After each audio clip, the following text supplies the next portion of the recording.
Om Sarve Bhavantu Sukhinas Sarve Santu Niramaya Sarve Bhadrani Pashyantu Ma Kashti Dukha Bhag Bhavet. Om Shanti Shanti Shanti Hari Om Tat Sat. May all beings be happy, may all be free from disease, may all experience only good things in life, may no one suffer from misery. Om peace, peace, peace be unto all. Good morning everyone, welcome. Our topic this morning is be fearless. This was suggested last month by one of our devotees. It's a very good topic, of course, and very appropriate for the times that we're living in, with so many things going on, especially this deadly virus that we're all having to deal with. I want to start out in a bit of a roundabout way by asking a very simple question. We read in the Gospel of Sri Ramakrishna over and over again, where Sri Ramakrishna says that God realization is the one goal of life. Ishwar labh jibane uddesho. He says it in different ways, usually this way, many, many times. And it's a wonderful teaching, and we all seem to accept it as a wonderful ideal. And yet, if we think very deeply about it, we have to wonder, because we also read that, as in the song that Thakur liked to sing, out of 100,000 kites, at best, but one or two get free. And then we read in Gita that out of 1,000 who strive for realization, that perhaps one of them will get it, and even of them, perhaps only one of them will have the highest type of realization. So you wonder, have we embarked upon a path that has a goal that's out of our reach? And if this is the only goal of life, and we don't achieve it, have we missed out? Have we failed in this lifetime? Of course, many of us have the belief that we'll get some type of experience, realization, liberation, whatever, at the very end of life. This was promised to us by Holy Mother and Sri Ramakrishna to a certain extent. But still, if we say that the one goal of life is God realization, here and now, we have to ask ourselves, are the odds too great? What are the chances that we'll really be able to experience it? And if we fail, have we wasted this life? Of course, we read whatever progress we make, that will carry over to the next life, but is that enough? Especially if we think of what we sacrifice for trying to achieve the goal. And for many people, and I think it's a wrong conception, of course, they'll think that it's not worth it. So I just wanted to discuss this. I'll tie it in, don't worry. I'll tie it in with the topic in a minute, but my feeling is that this is a basic misunderstanding of what Thakur means when he says that God realization is the one goal of life. To me, it means that it's not that it's the only goal in life, but the ultimate goal of life, final goal of life. This is what life is meant to achieve, and that there can be many other subsidiary goals in life which are helpful for that, not contrary to that, and consistent with the final goal, and will help us realize that final goal.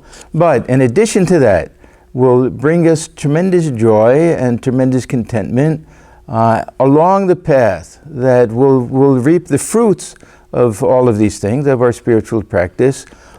Day by day, we'll see some very positive things, short of realizing that final goal. And these will all be helpful. We'll understand that we're making progress towards that. But it'll be so valuable to us that we'll understand that embarking on this journey is enough to make this life a very blessed type of life, whether we realize the goal or not. I don't want to be pessimistic and say that we won't, but we'll see that as we go along this journey, this spiritual journey, we'll find that there are so many precious gems lying on the road that we can pick up and keep in our pocket, and we can benefit from all of these things. And so that we'll feel that our life has some very special meaning, some beauty to it, some purpose to it, and some special importance to that.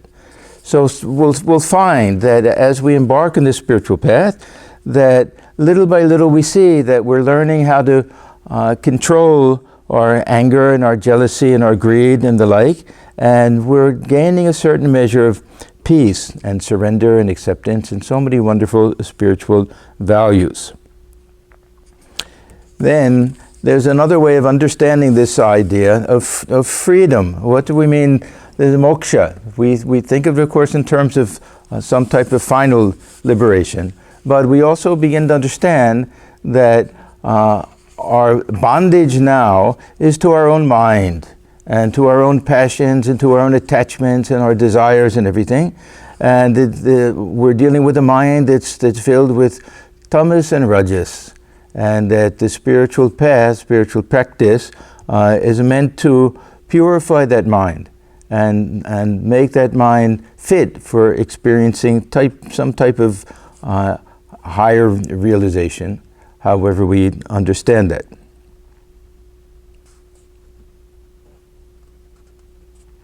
So we'll find also that when we tread the spiritual path, we do our spiritual practice, our meditation, our japa, our prayer, our worship, whatever it is that we do, we find that one of the things that happens is that we eliminate fear to a great extent. So this is the tie-in that I wanted to get to, even without or short of having the highest type of realization.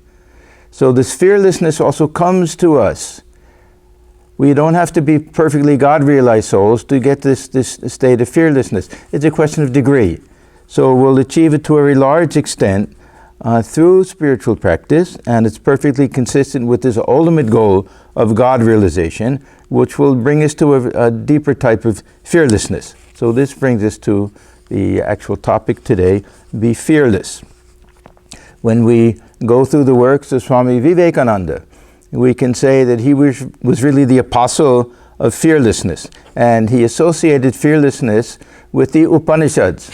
Fearlessness and strength. These are the two things that he felt were the main teachings of the Upanishads. He said, if there's one word that you find coming out like a bomb from the Upanishads, bursting like a bombshell upon masses of ignorance, it is the word fearlessness. And again, strength, O man, strength, says the Upanishads, stand up and be strong. Aye, it is the only literature in the world where you find the word abhi, fearless, used again and again. In no other scripture of the world is this adjective applied either to God or to man. Abhi, fearless. Now, one point that I want to make at the very beginning is that we have to bow our heads a little bit before fear. We have to understand the value of it before we start discarding it and go beyond it. It serves a purpose. And this purpose generally, we find it's almost a type of mechanism built into not just the human species, but the animal species also.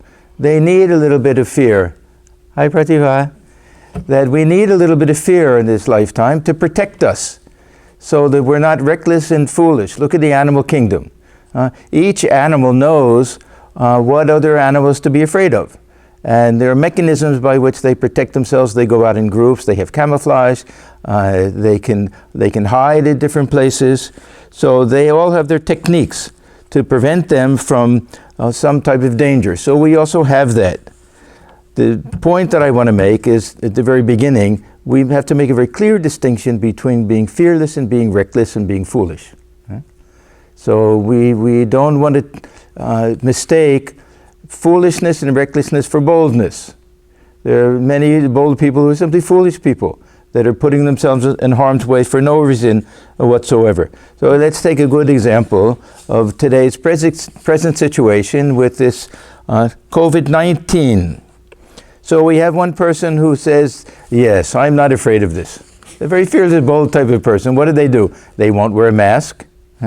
They'll go out in groups, they'll go to bars and restaurants, and they'll mix with all sorts of people. No social distancing or anything like that. No precautions of any kind. And we have to ask, well, are they fearless or are they stupid people? Or are they reckless and foolish and selfish? And so it's funny, I went to the post office the other day. One of the first times I ventured out. Actually, the first time I've gone to the post office. And somebody had been waiting 45 minutes. I felt very sorry for him. And he had to fill out a form, and he asked for the pen. And she said, we're not allowed to give you a pen to use during this virus. And he got very angry and everything. And she said, don't be selfish. He said, what's selfish about it? And she said, if you have the virus and I give you my pen and you give it back to me, you can be giving it to me.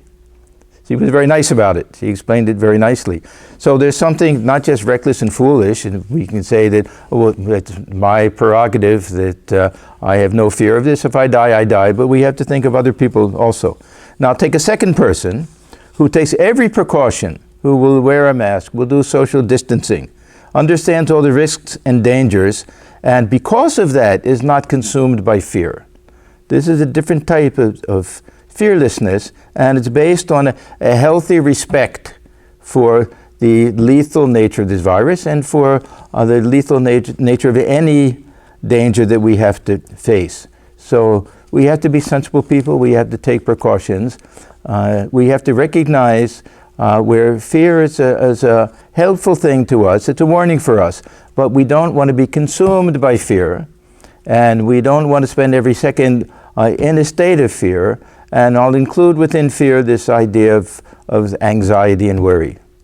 We want to be free from all of these things, and one way to do it is to be sensible. Helpful. The other thing, of course, will be the added spiritual attitude that we take, and that's really what I want to get to.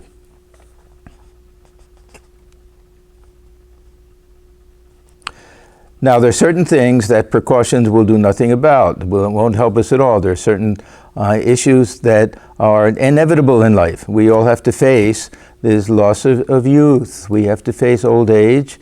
Almost all of us will face some type of disease, and then death. Loss of loved ones in many cases, loss of a job, in very extreme cases, loss of a home, all sorts of things. And these are very real.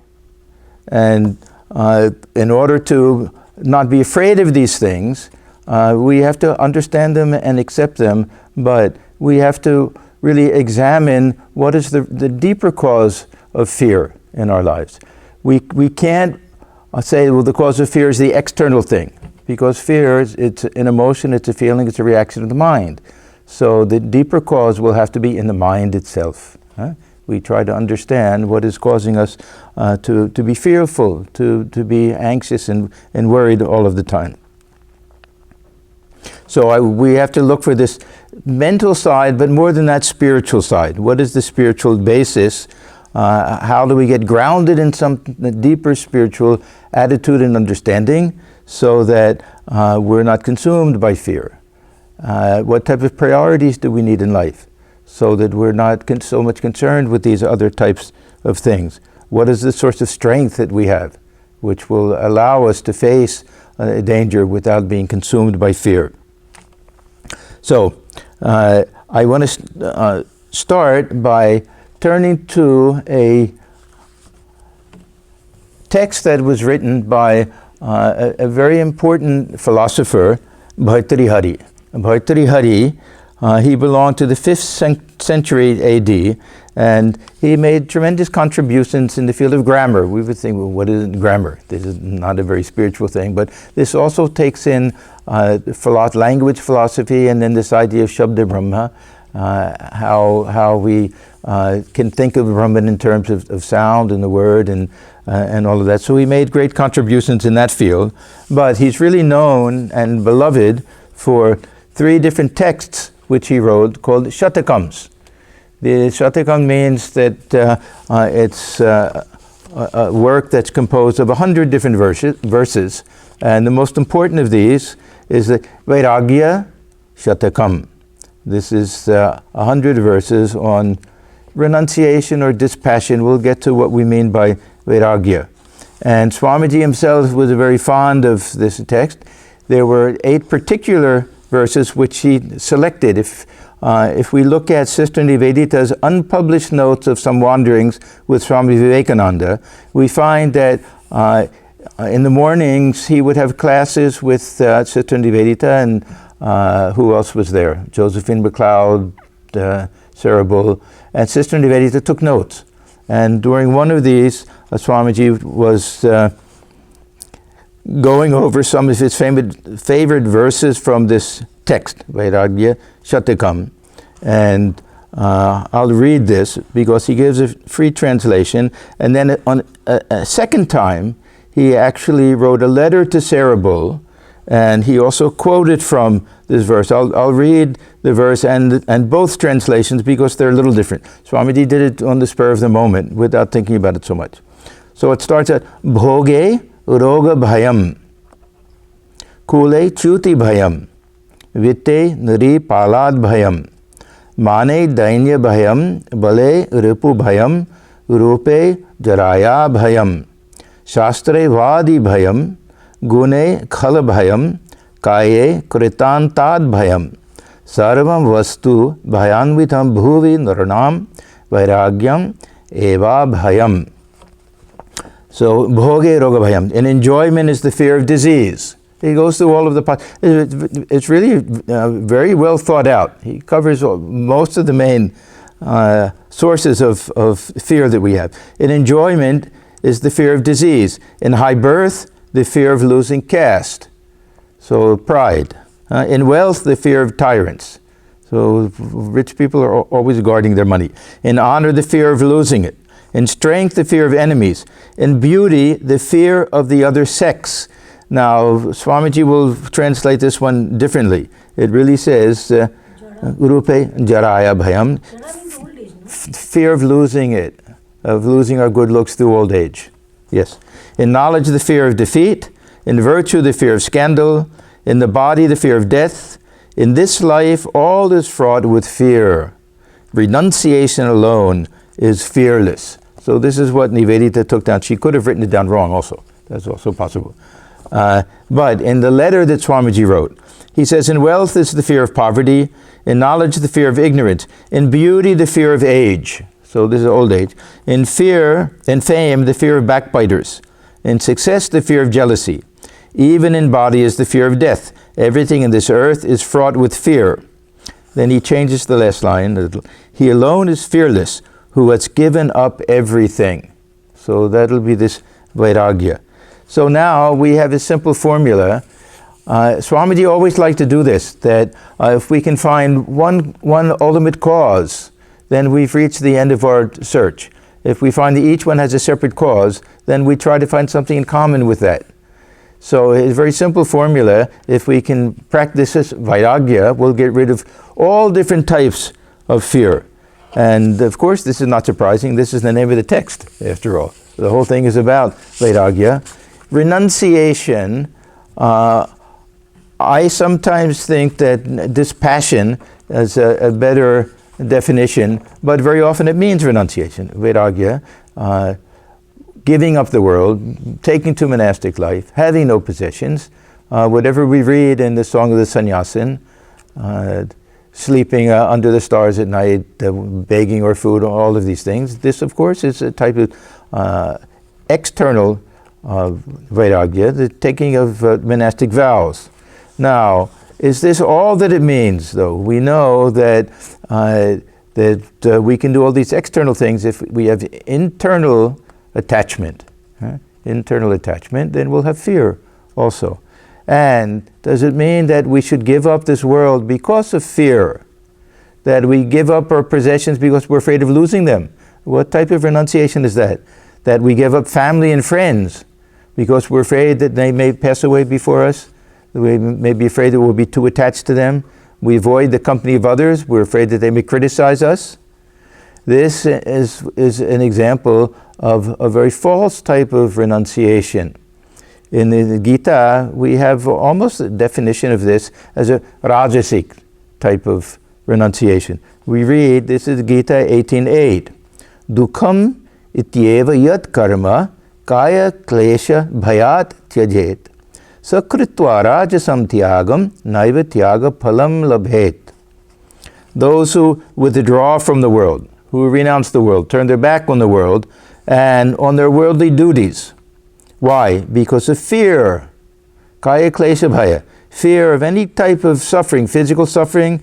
This kaya can also be the subtle body, physical, mental, any type of suffering. What have they done? They've performed a rajasic kind of renunciation, not real renunciation. Fleeing from the world, flying away from everything out of fear. This is not a real type of renunciation. And they do not get any positive results from giving up the world in such a way. Na eva tyaga phalam labhet. They won't get the fruits of renunciation. What is real renunciation? Again, Gita chapter 6, the first verse, it tells us that real renunciation is performance of duty without attachment. It's a very nice verse. It says, who is the real sannyasi? The real sannyasi is not the person who puts on this color cloth, who gives up certain types of ritualistic things and duties and all of that. Real sannyasi is the one who performs action in the world without any type of attachment to the fruits. This is the real sannyasi. This is the real meaning of renunciation. So the real meaning of renunciation will be internal. It'll be our spiritual attitude. Not that we can't have that, we have to have that if we take formal renunciation. So there are two things. Formal renunciation is both external and internal.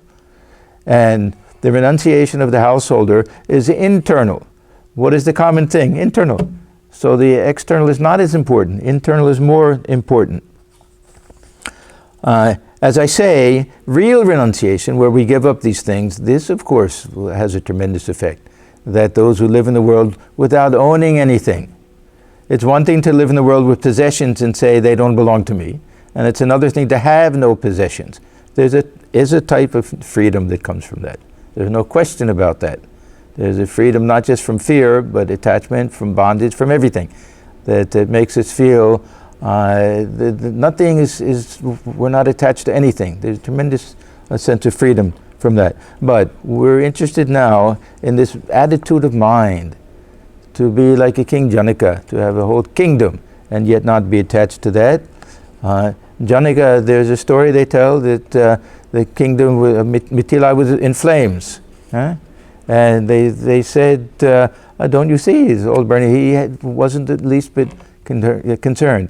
He said, if all the Mithila burns down, nothing of mine will have burned down. He had no sense of ownership, so no fear of losing anything. So we want to get to this idea of what is that real renunciation that represents the secret to this practice or experience or goal of fearlessness. Now, before we get to that, I want to go back to the original point that I made about the causes, the individual particular causes.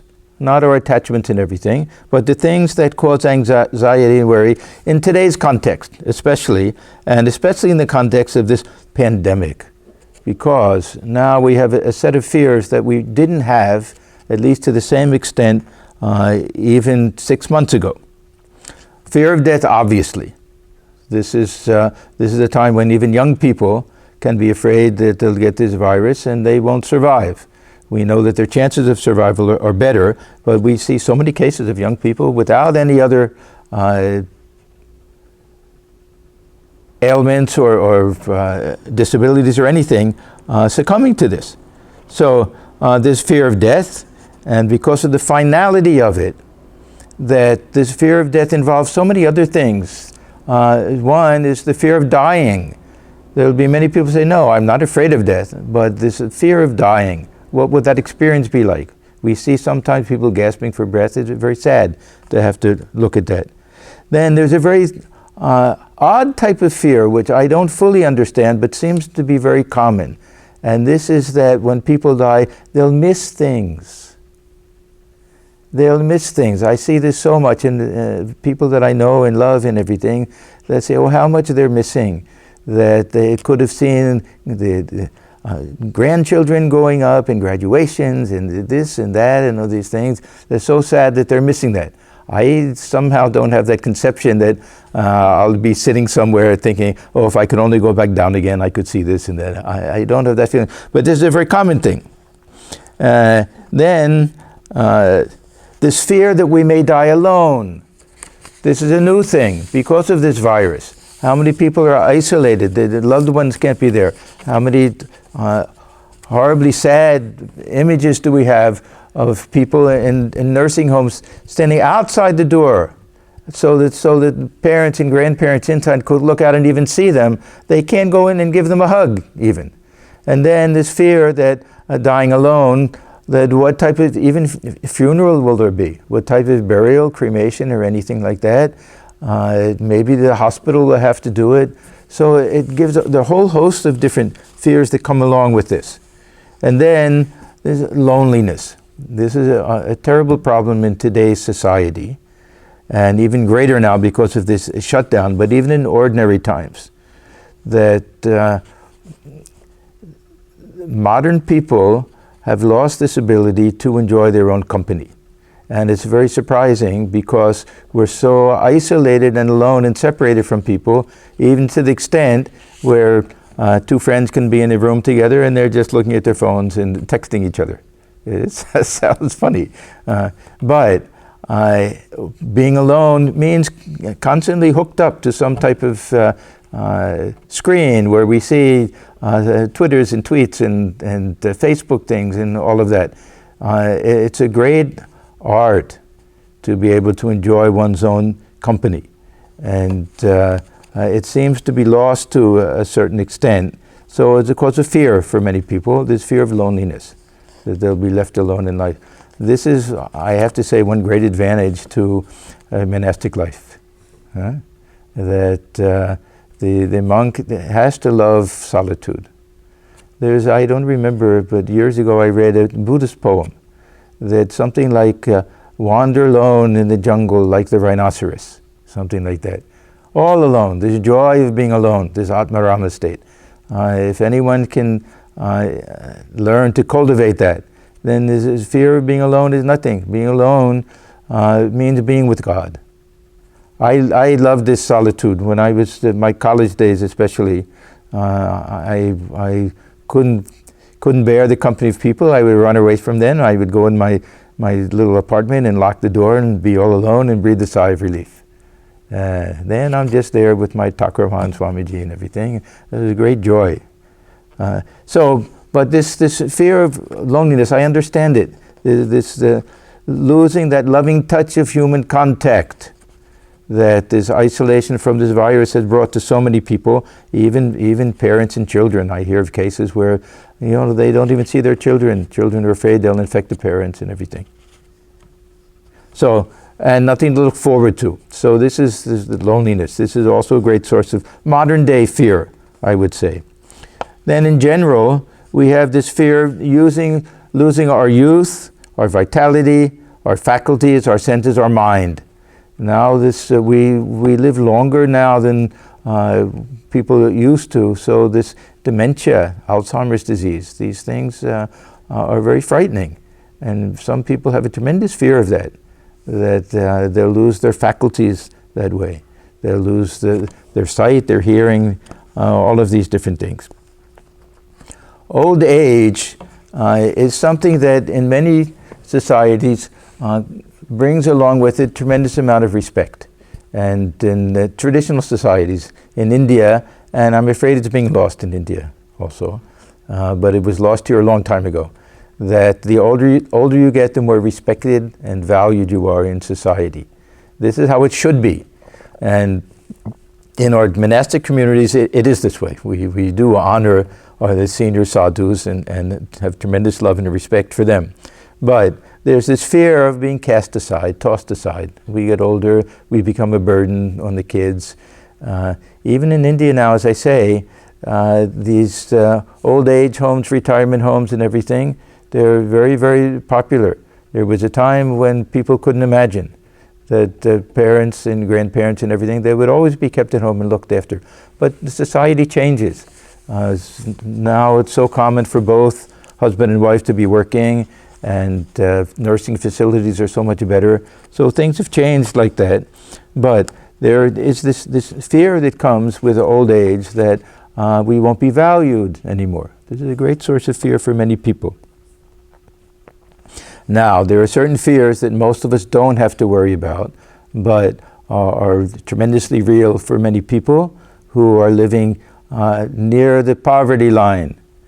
For us, we may have to adjust to a few little things, but don't have that real fear that we'll starve to death, that we'll be on the street, that we lose a paycheck and we can't pay our rent, and we can't pay our insurance, we have hospital bills, and we find ourselves homeless and with no recourse to anything. So we find that there are people for whom these fears are very, very real.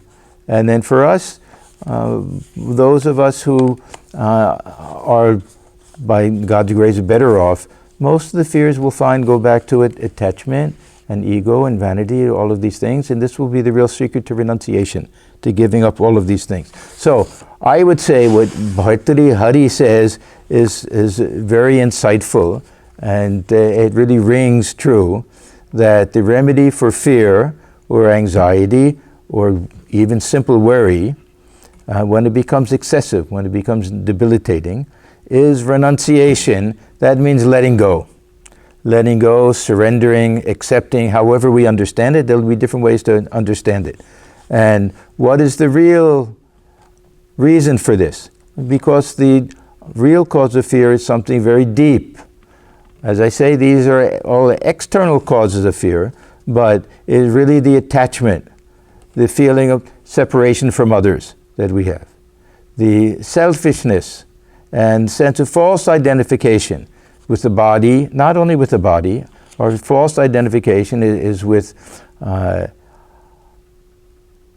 sense of identification is with our position in life, it's with our reputation, it's with our possessions. We identify ourselves through all of these different things, and they're all born of ignorance of our real nature, who and what we really are. So, I want to look at a few different ways that we can utilize this concept of vairagya, of renunciation, or letting go.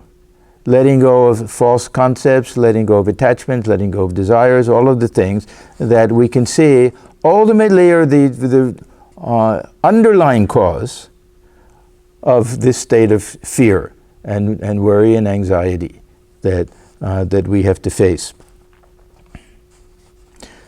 Now, there's one idea that I find very appealing. We read this in Gita, that renunciation is learning to accept what is inevitable. If we can't change something, if we know that we can change something, then why accept it? If we can easily change it, then we can do it. There's no harm in that. But to be in a state of anxiety and fear over something that we can't change, death, right? That no one will survive, that death will come to all of us. To be in a constant state of fear about something that can't be changed, that is inevitable, doesn't make sense on a very deep level. I want to read this verse from the Gita. This is verse 227, a very important verse. Jatasya hi dhruvo mrityur dhruvam janmam rasya cha tasmad apariharyate na tvam shochitum arhasi. So it starts out by saying that death is inevitable for anything that's born, and then with this idea of reincarnation, that whatever dies will be born again. So these two things are fixed, dhruva. These two things are fixed. Then, this is a very interesting thing. Therefore, with regard to something that is apariharya artha, it can't be changed, it can't be set aside, it's inevitable. Na tvam shochitum arhasi. Literally, you should not grieve. I'm going to spin this around a tiny bit. That the context here is that Arjuna, of course, is in a state of agitation because he has to kill other people. But in the scenario that I'm thinking of is more our own death. So that we can take this verse as meaning both. That he doesn't want to kill anybody, but for those of us who will have this anxiety about our own death, then it says one should not grieve. But also we can take that to mean that one should not be anxious or worried or fearful about it. It's going to come. What do we gain by being fearful about it? Will that change it? That won't change it. Huh? So if we know that we can't change anything, then why suffer now because of what we may suffer in the future? Very simple piece of logic, and yet sometimes we often miss that. If, as I said in the beginning, fear is a mechanism to help us to avoid something, then this is something unavoidable. So it's not a mechanism for that. It's not helpful. There's no sense in it. When the source of fear is something that can't be prevented, then we should learn acceptance. Acceptance is a type of vairagya. It's letting go of worry. It's letting go of anxiety. It's letting go of this constant desire to change things, to avoid things. It is a type of vairagya. There's this releasing, letting go, dropping it. And we realize that there's nothing to be gained by worrying about things that we can't do anything about. Things that we can do something about, we shouldn't worry about it, we should figure out what to do. You see, this is this idea of titiksha, that we have to decide, do we want to spend our whole lives trying to change things and make things better, or there's certain things that we want to just say, let me put up with it. It's not so bad. That if I don't let it affect my mind, then why put in so much energy trying to change it? We have to make that balance. But if there's something that can't be changed, then we just have to utilize the strength of mind, that why should I let it affect me in terms of fear or anxiety, anything. So we can apply this to even this idea that death will be a painful thing. So we'll deal with it at the time. If we obsess over it, we simply make it worse. There's a very wonderful line that most of us have heard in one version or another. It's from Shakespeare's Julius Caesar. He says, "Cowards die many times before their deaths. The valiant never taste of death but once." So we die every day. By thinking about it, by worrying about it, we're experiencing the anxiety of death. When it doesn't have to be that way. When it comes, then we'll deal with it. So as I say, this is a type of titiksha, forbearance before the fact. When it comes, when that difficult period comes, then we'll put up with it. Now we're putting up with even the thought of that coming, and we're putting it out of our minds. The Swami Swananji used to tell a very nice story. There was a man who was in a constant state of anxiety over his health. He had a very painful condition, and possibly he's thinking, my whole life I'll have to go through this. So he went to all of the doctors to see if they could cure him, and no one could do anything.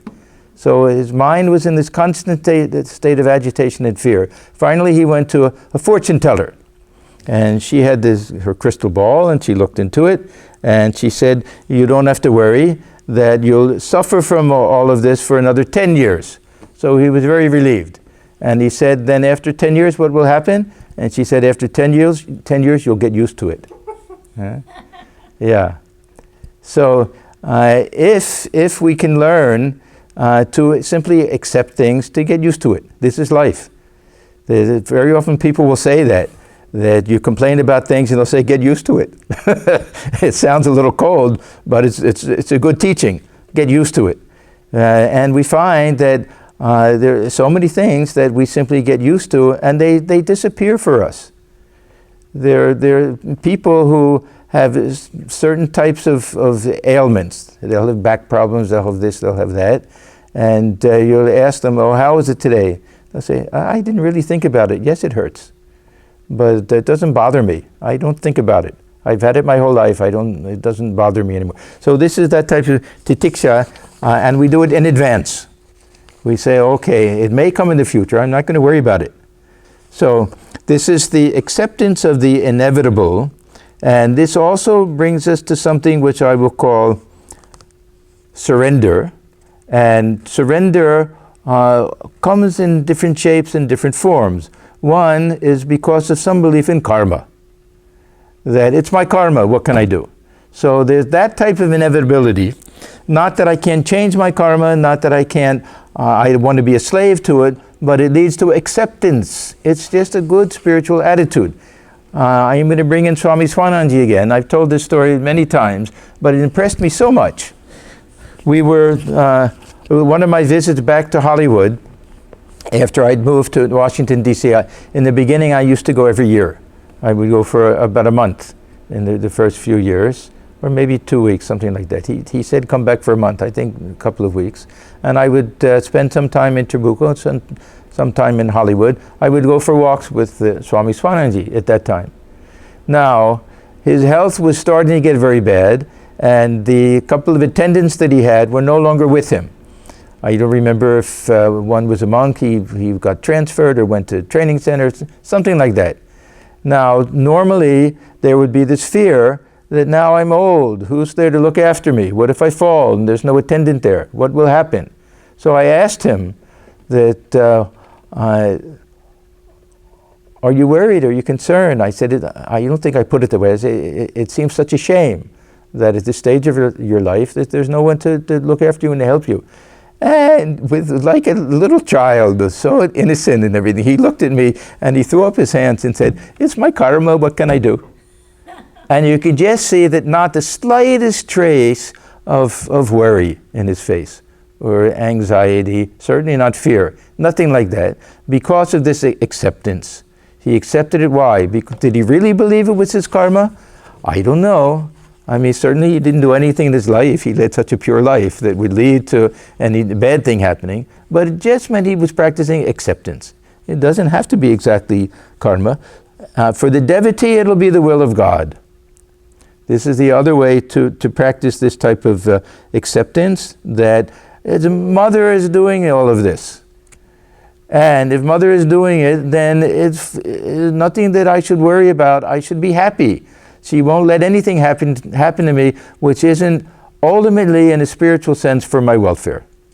Whatever suffering she throws my way, there's a meaning behind it. I accept it. I embrace it. It's mother's will. It's mother's grace. There's a very beautiful way of eliminating fear. Then what is there to fear? Ma achen or ami achi bhavna ki achi amar. The beautiful Bengali song that mother is there and I'm her child. I'm here. What can I possibly worry about? What can I possibly fear? That mother is there to look after everything. So this is a beautiful way to pray, and this is a type of renunciation. I'm renouncing that fear. I'm giving it up through surrender, through acceptance, through relying on Divine Mother, Sharanagati, through practicing this type of Sharanagati. So Mother has given me this challenge. She'll see me through it. It's for my own good. I may not understand it, but I accept that. And there's no room for me to even question it, let alone try to prevent it or fear the consequences of it. I can embrace it. I can know that somehow that this has some significance for me. When I look back years later, I'll see what a great teaching moment this was, what I learned from it, how I progressed and was able to grow spiritually from that. Now, renunciation also can take the form of simply giving up pride. This is a very important thing. I always wonder about pride. It's so easy for us to see people who are so much greater than us. I sometimes wonder, how can we be proud of our learning, of our skills, of our beauty, athleticism, all of these different things, when we simply have to look around and see. I remember many years ago, a young man started corresponding with me. And he was very, very interested in spiritual life, and great devotee of Sri Ramakrishna, Holy Mother, and our tradition, and said that there was a little group around them, and they all looked up to him. He was the leader of that group. And he said, how do I avoid feeling proud because of this? And I wrote back to him because it shocked me a little bit. I said, how is it possible for any of us to feel pride when we look at a Swami Vivekananda, we look at a Swami Rama, we look at any of the direct disciples, we look at even the householder disciples, and we see that we're little earthworms compared to them. A very simple thing. Compare ourselves to those who are so much greater, and we see there's no room for pride or vanity. But we see that fear, much of it comes from this vanity. Fear of losing youth is often fear of losing our good looks. Huh? I had a good friend who, when he was very young, he started noticing, starting to get bald. The anxiety that he went through They're thinking that when he's 25 years old, he'll be completely bald. It was a horrible thing. It really, really affected him. Or people, they see the first gray hair. They see the first wrinkle. How many millions, billions of dollars are made and spent in this country for creams and things that will eliminate wrinkles? It's all because we don't accept this aging process, and it's a type of vanity, and it requires this renunciation, renouncing this fear, losing our youth, losing our good looks, our physical abilities, and then sometimes, as I say, our hearing, our eyesight, our mental capacities. This I understand, of course, much more. But we see that there's a strong element of pride and ego and vanity in all of these things. We don't want to know that we really can't hear what other people are saying, so we pretend that we hear. People take so much pride in this hearing. I'm often shocked. They don't want to get a hearing aid. They don't want to admit that they can't hear, and they'll pretend that they hear. They'll make up answers, or they'll talk over you. They won't give you a chance to say anything. They'll just keep talking, and it turns out that they really can't hear what you're saying. And somehow there's a pride involved in all of that. And then people, we don't want to admit we need help climbing the stairs. Somebody wants to help us, we get rid of it. What are you doing? I can do it myself. And terrible thing is when it comes to the point to stop driving. It's a big turning point in life, admitting that the end is getting closer. But a lot of it, as I say, is the little vanity is behind all of this. Of course, sometimes we don't want to be a burden to others. But as I say, this is a little pride, this ego is lurking behind all of this. Then, a great fear that many people have of making mistakes, of being criticized by others, of being laughed at by others, by being looked down upon and being misunderstood, falsely accused of motives by other people. So these are all underlying a lot of the fears that we have. And sometimes we see people, they may not be what we consider a highly spiritual people, but they're free from this type of vanity. That you can criticize them and even laugh at them, they'll laugh along with you. Very simple type of people. They're lucky people. But for us, we have to practice this type of renunciation, giving up of ego, of pride, of vanity. And if we do that, automatically there'll be a whole list in its train, a whole series of different types of fears will vanish from us. And this vanity, this ego, this also manifests as selfishness, as clinging to things, which means we don't want to lose things. So when we say this in wealth is the fear of losing them, don't blame the wealth for it. It's our clinging to it. It's our attachment. So we find with people who are very wealthy, the whole lifetime is looking behind them. Everybody wants a piece of them. They want to take their money, or they want to be wealthier so that they can say, yes, I'm 10th on the list. You're 15th on the list. So we see all of this. And it can make them miserable. How do they enjoy their wealth when they're constantly, these are these, the yaksha, with this, in this kind of legendary idea that there are people who are so attached to their wealth that after they die, they'll remain as a yaksha, they'll remain as a ghost, and they'll guard over the wealth. And they'll live in a tree or something and scare people off if they want to take their wealth, something like that. So this is that attachment that comes to money and to possessions. Now, if we have no feeling of selfishness, then how can we have any fear of losing anything? Now, deeper than that, if we have no sense of owning anything, we don't possess anything, then we obviously can't lose anything. Now, this I say for the sannyasi, this is a real thing, because we really don't possess anything. I mean, this beautiful center that we have, it doesn't belong to us. We may own a few books and even cloth maybe, but we really don't own very much. So none of this is anything that we can feel that we lose because we don't feel that we own it. But everybody can have this feeling that, what do we really own? There's a very nice, not even a full verse, and we read the Isha Upanishad. Isha Upanishad, the very first verse, the very final portion of that verse. This last last portion, it says, Ma gridha kashyasvidhanam. Ma gridha kashyasvidhanam. That why do we cling to things? That can anyone even own anything? Dhana, there's a wealth, does it belong to anybody? Kashyasvid, does it belong to anybody? So if it doesn't belong to anybody, then why do we want to possess it, to own it? Thakur used to say that there'll be two brothers in the family. It'll be the time to divide the property. They don't get along. They can't live in a joint family anymore. So they say, okay, you take this half and I'll take that half. And then they fight. No, I want a little bit more. You're taking more than half. Draw the line here. They'll be fighting like that and God is laughing. And don't they know that the whole world belongs to me? And they think that this little portion is his and this little portion is his. So this brings us to an even deeper meaning of vairagya, renunciation. And that is, we have to give up this false conception of the self, who we are. Who am I?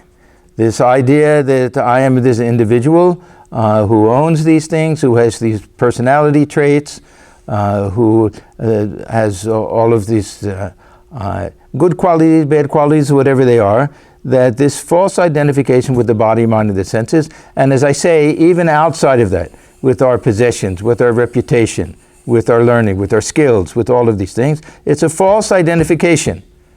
The real self is beyond all of this. This is a persona that's constantly changing and in flux, and we identify with it, and we get attached because of that, and we have fear because of that. So if we want to go back to the real cause of fear, it will be this false identification, and identification with these things which are peripheral, which are superficial. Of course, we identify with them on a psychological level, but we have to understand that these things come and go, that what we really are is eternal, unchanging, that where is fear of death? When I was never born, I'll never die. Fear of death, we have to have some identification with the body to even have that type of fear of death. We can't fear other people if we feel oneness with everyone. No one is a stranger. Then we automatically, this idea that, these people, that they, if I have to live with them, if they move in, all of these ideas will vanish. These are our very own people. We feel this family, everyone is our own family. We feel that oneness. No one is a stranger, my child. This is the Holy Mother's final message. Now, I want to get to kind of a final thought, that we find many of the teachings in Vedanta will have two different applications. That say fearlessness and many other things, that it plays a tremendous role in our spiritual practice, and at the same time it's the fruit of our spiritual practice. So say with devotion, or say with the ripe ego, we utilize it. We adopt a relationship with God in order to have attained to that state of real love, and then after that we have this ripe ego in a fuller sense, where we've given up completely. It's not something that we try to do. It's something that we realize that it was true in the very beginning. I am a child of the Divine Mother. In the beginning, we adopt it, aropkara. We try to feel that, even if we don't have any conviction regarding it. So with fearlessness, we'll find that there's a real type of fearlessness that comes after God realization or self-realization. There's a very special verse in the Mundaka Upanishad which will list three different things that come after realization.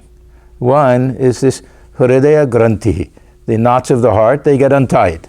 And then all of the doubts, Savya Samshaya, all of the doubts will be removed, and then all of our karma, the Kiyante, Sarva Kamani, all of the karma will be exhausted. I would add a fourth, at least a fourth. Fear will vanish. That fear will vanish. We find that these God-realized souls, there's no fear. There's nothing for them to be afraid of. There's no one inside who can have that fear. This, if there's no person, then you can't put the hat on. Huh? If you want to put a hat on somebody, there has to be a head there. If there's no head, there's no place to put fear. There's no place for it to stick to. I am not that. I'm transcendent. I'm infinite, absolute reality. Swami Vivekananda was very fond of telling a story of Alexander the Great.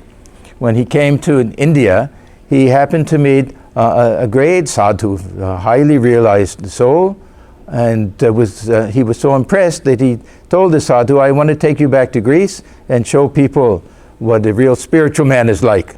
And he said, I'm very happy here, I don't want to go. And he said, don't you know who I am? I'm Alexander the Great. If I want, I can have your head chopped off. I can kill you in a second. And then that sadhu laughed and said, this is the most foolish thing you've ever said. That I am that infinite absolute reality. You can chop this body into pieces, it won't have any effect on me. So he had no fear of Alexander or anything that could happen, because he knew that he was the infinite, he was transcendent, never born, never died. And of course, it's a very high type of ideal. We can't really expect this to come overnight, but we try to practice this to a certain extent. When we feel fearful, we can tell ourselves, this is simply a ripple in the mind. I am the witness. Why should I pay any attention to it? Let it go. Let it come up to the surface of the mind. Let it disappear. Now, when we're talking about this realization of the self, this Atman. This Atman, we know, the pure, infinite, absolute consciousness, transcendent, one with the Brahman. Swamiji had a different conception of the self. Not different, I would say fuller. Because for him, the self was also the source of all strength. We can say, how can it be the source? It's simply consciousness. But for Swamiji, accessing that divinity within was the source of all strength, the divine presence of God within. He used to liken it to the lion. This Vedanta Keshari, this magazine he started. He mean the lion of Vedanta. Who is this lion? That lion dwells within the heart. That lion is the real self. He used to repeat this, just a portion of a verse. I don't know the whole verse. It's Nirgachati Jagad Jalat Pinjarad Ivakeshari. He bursts forth from the meshes of worldly confinement like a lion out of its cage.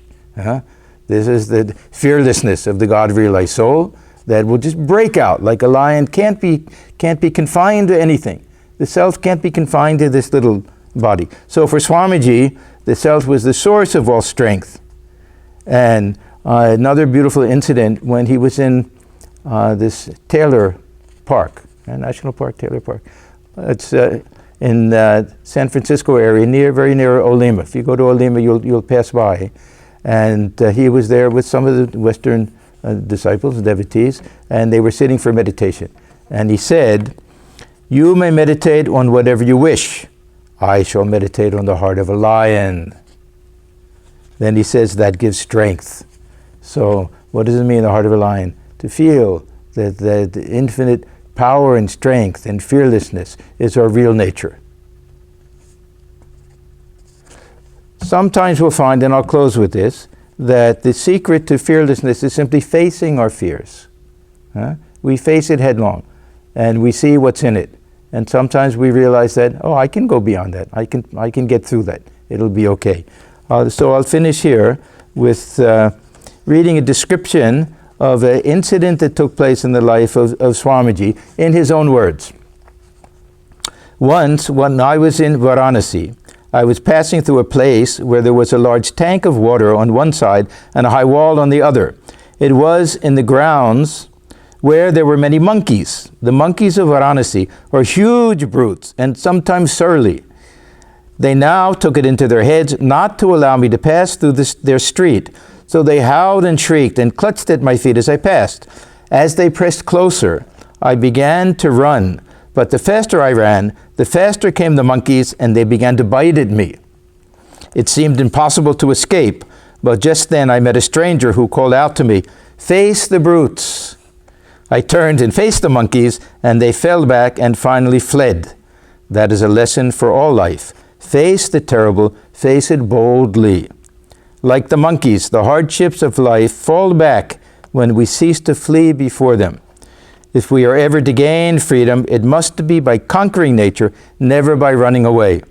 Cowards never win victories. We have to fight fear and troubles and ignorance if we expect them to flee before us.